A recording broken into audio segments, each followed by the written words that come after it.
It's a race that could reshape Texas leadership. New polling shows the runoff for U.S. Senate is tight. How both candidates are trying to win a key endorsement before voters head to the polls. Texas backs off a controversial safety requirement for summer camps, at least for now. We look at what changed and what it means for this year. Lawmakers say more oversight is coming after growing complaints about solar panel contracts. They're faulty, they don't work. Our investigation digs deeper into the complaints and what the state plans to do next. Produced from the Capitol in Austin and airing statewide, this is the award-winning State of Texas. Hello, and thank you for joining us. I'm Josh Hinkle. We are just a few weeks away from a runoff election that could bring a major shakeup in Texas politics. We've told you how incumbent U.S. Senator John Cornyn faces a serious challenge from Attorney General Ken Paxton. New polling shows the race is tight. The Hobby School of Public Affairs at the University of Houston surveyed 1,200 likely runoff voters. The results show Cornyn behind Paxton by 3 percentage points. That is within the poll's margin of error.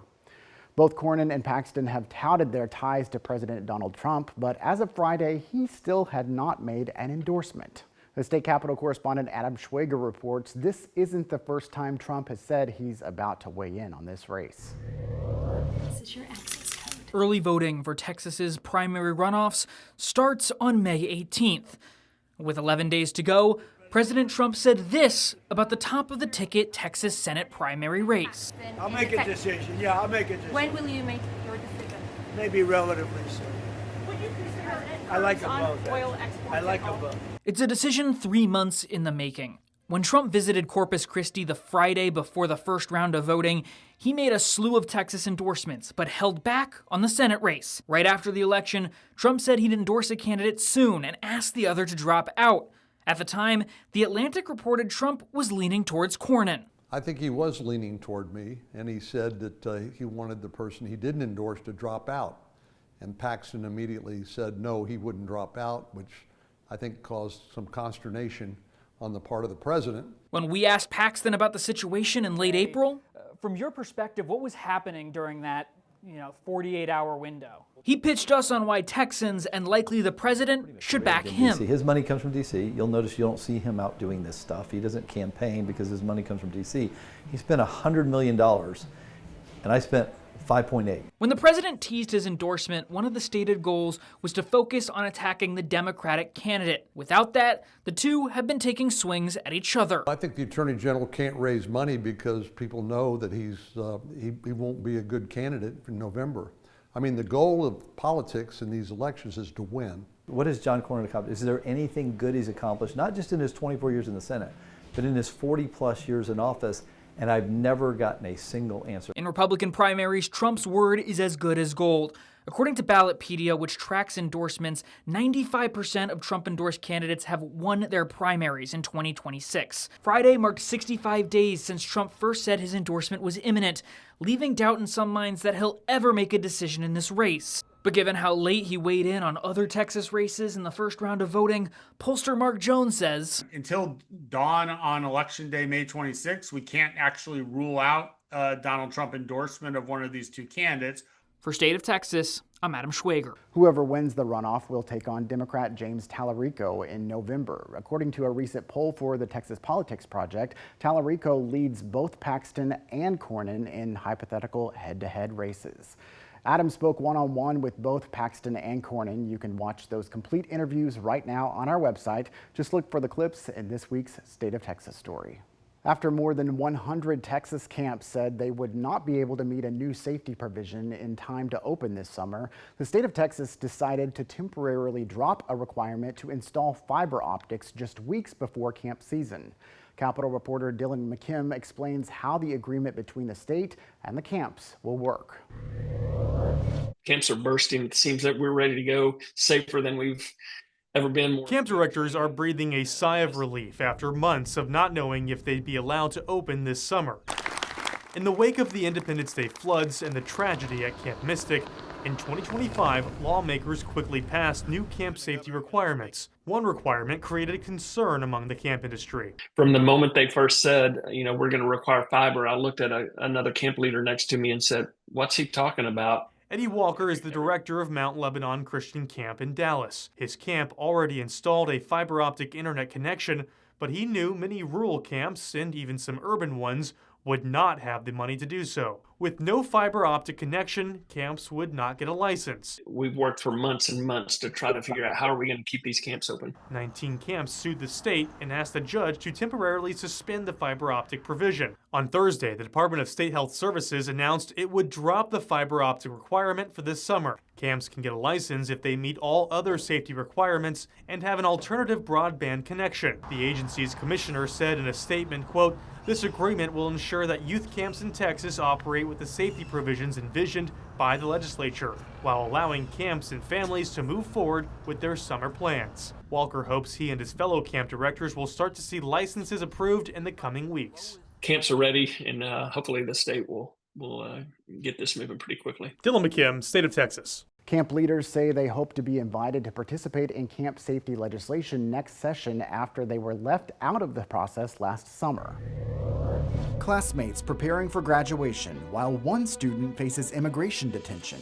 We examine the impact of an ICE arrest on a Texas school community. The data center boom in Texas reveals a growing labor shortage. We look at who's funding a $30 million effort to catch up. Many homeowners put money into solar panels with the belief it would reduce their electricity bill. But a rising number of Texans say that promise isn't paying off. Now the state is stepping in.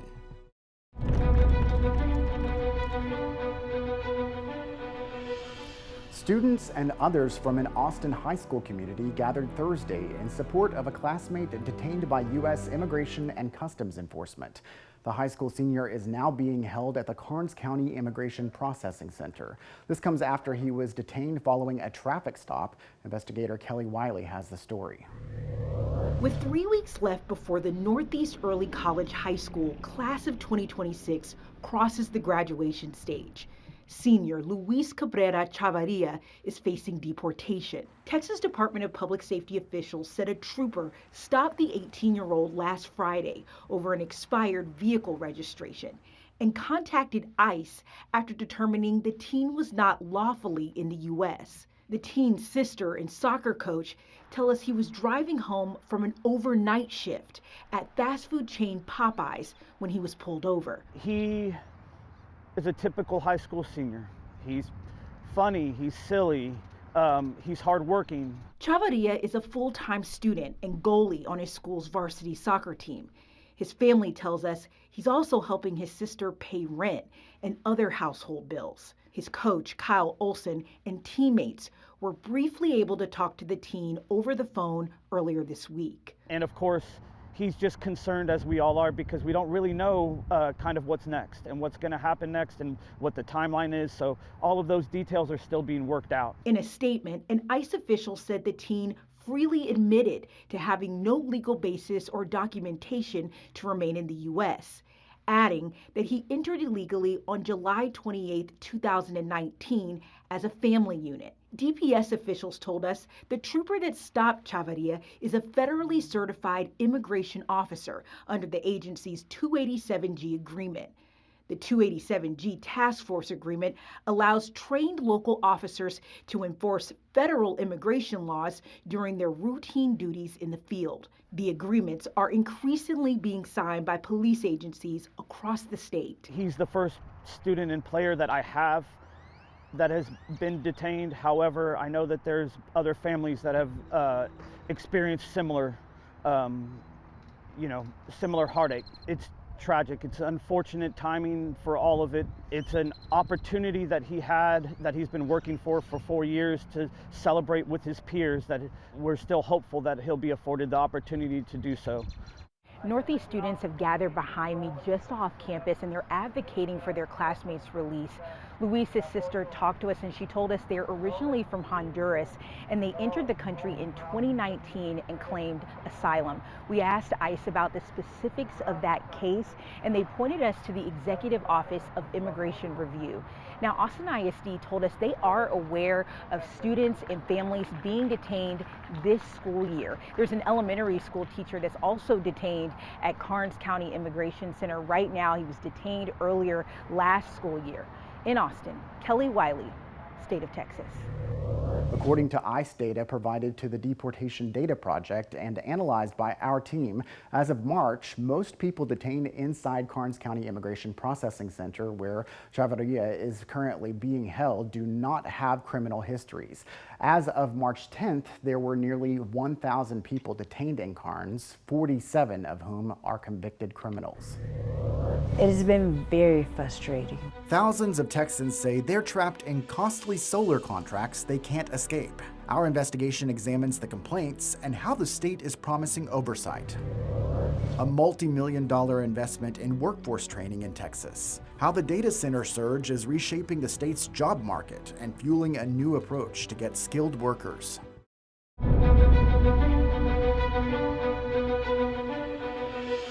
The solar power industry is booming in Texas. According to Solar Energy Industries Association, the national trade group, Texas is leading the way with 11 gigawatts of new installations just last year, enough to power 1.4 million homes across the state.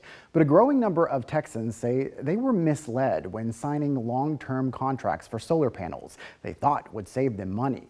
Now, some are turning to our investigators for answers and for help. State lawmakers say they've also heard concerns and promise oversight is coming. As investigator Arzo Dost explains, the state attorney general is now threatening investigation and possible legal action against companies selling solar panel systems. My house isn't that big. It's 1,200 square feet. I was turning off the lights, making sure everything was turned off, and even then, the bill was still high. Patricia Olvera says she was fed up with skyrocketing electric bills, averaging several $100s a month. I got one for like $4 something, so I was like, no way. She thought she found a solution when she says a solar panel salesman with Solar Edge showed up at her door in Round Rock during the summer of 2024 and promised big savings and incentives. I was told by him that I would initially be receiving a substantial amount during income tax time, an income tax credit.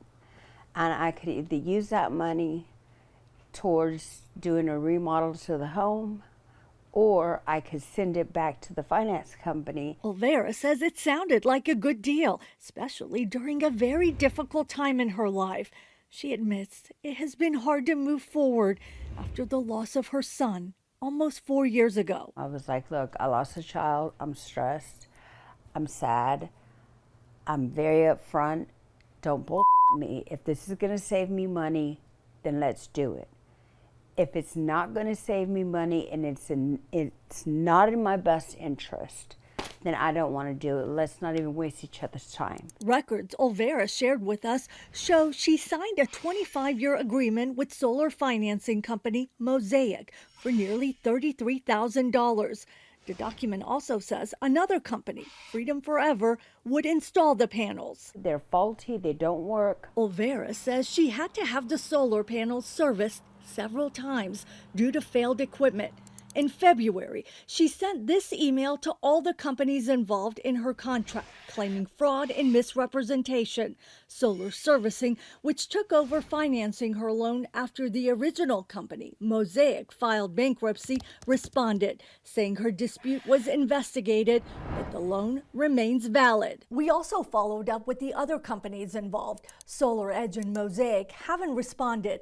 The solar panel installer, Freedom Forever, says it's aware of the situation and has been in touch with Olvera, adding it remains committed to delivering a high-quality customer experience, takes the feedback seriously, and will keep working directly with Olvera to ensure she receives the quality of service the company is committed to. But Olvera's frustrations echo across the state with an increase in the number of solar panel-related complaints filed to the Office of the Texas Attorney General each year since 2020. In that time, the complaints have totaled to more than 3,000, with nearly a fifth of those involving 10 different companies, all under active investigation, including Freedom Forever, Olvera's installer. For weeks, our questions to the agency about those investigations have gone unanswered, But other state leaders are taking notice. Members, Texas is the nation's leader in solar power generation, but this positive development is being overshadowed by a rise in fraudulent and predatory residential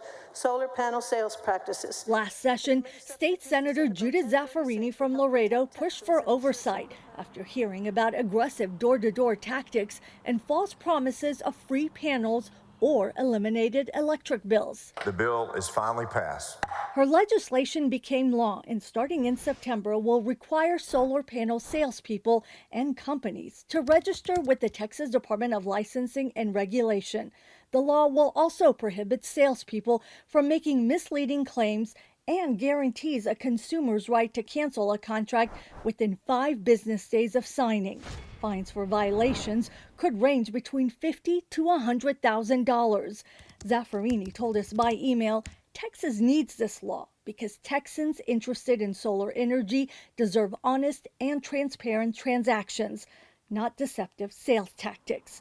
She adds, the new law establishes clear standards, oversight, and accountability to protect consumers and restore trust in the market. Are you in compliance with the law? We are, yeah. Stan Pipkin is with Lighthouse Solar in Austin. He says he welcomes oversight. The bad actors need to be chastised or removed and or controlled, but let's not lose sight that the technology and these systems have relevance and value. So it's really about making sure we deliver that value and safeguard it. He says transparency is paramount for his company.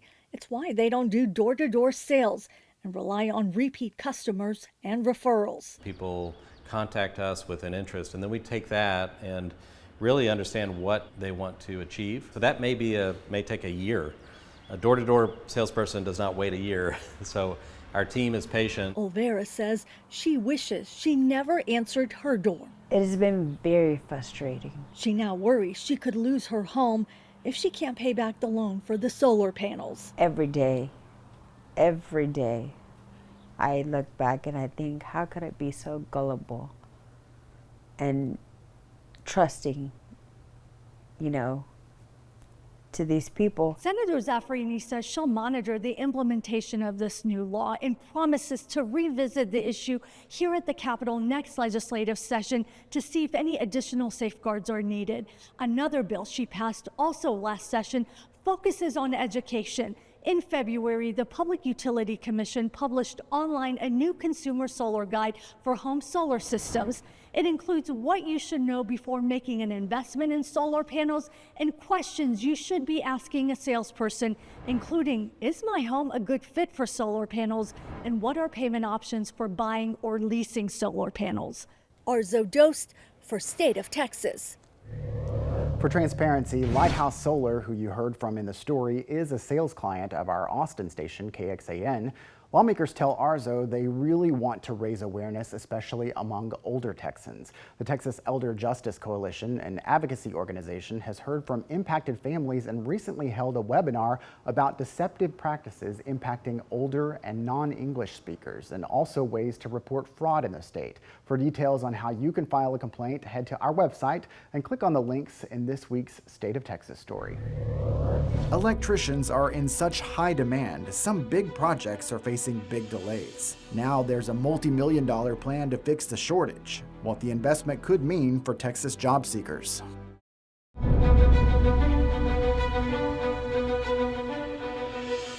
Private equity firm BlackRock announced a $30 million investment in the state of Texas to help with growing AI infrastructure demand.